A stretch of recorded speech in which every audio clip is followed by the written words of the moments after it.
Radhe Radhe, good morning. সকালে শুরু করলাম ঠাকুর ঘর দিয়ে। আজ স্নান টান করে সকালে পুজো করেছি, তাই ঠাকুর ঘর দিয়ে শুরু করলাম ব্লগটা। আর এই দেখো এখন মুগ ডালটা ভেজে নিচ্ছি, মুগ ডাল সেদ্ধ করবো।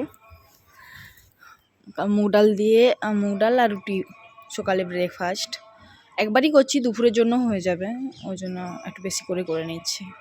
তাহলে সেদ্ধ হোক, আর ততক্ষণ নুন দিয়ে সেদ্ধ দিয়ে দিলাম ভেজে করে। না ভাজলে একটা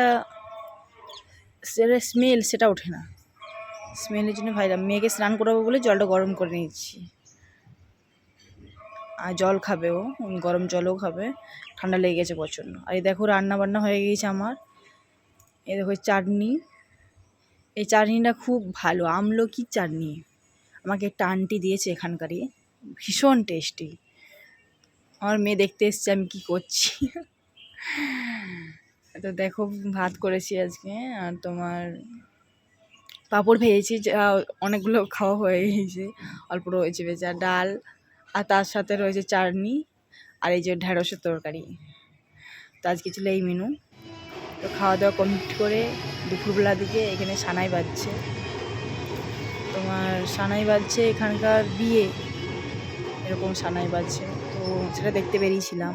তারপর তো বিকেল হয়ে গিয়েছে, তো বিকেলে চলে এসেছি আমি ডিমার্ট কিছু শপিং করার জন্য। তো এই যে শপিং করছি আমি এখানে, এক এক করে নিয়ে নিচ্ছি। তো তোমরা নেক্সট ব্লগে দেখতে পাবে কি নিলাম। তো এখানকার ডিমার্ট শপিং করতে যতটা মানে কেনাকাটি করতে যত নিয়ে না, ঘুরতে বা নিতে খুব বেশি ভালো লাগে।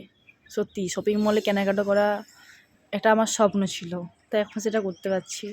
খুবই ভালো লাগে ডিমার্টে এসে নিজের মতন করে নেওয়া। আমি এখন একাই, আমি আমার মেয়ে এসেছি, আমার হাজব্যান্ড এখন আসেনি, ও আসবে পরে জিনিসগুলো নিয়ে যাওয়ার জন্য। আমি বললো তুমি একটু আগে যাও, কেনাকাটা করে নাও, আমি যেয়ে পরে নিয়ে আসবো। তো সেইভাবে আমি চলে এলাম, এক এক করে জিনিস নিচ্ছি।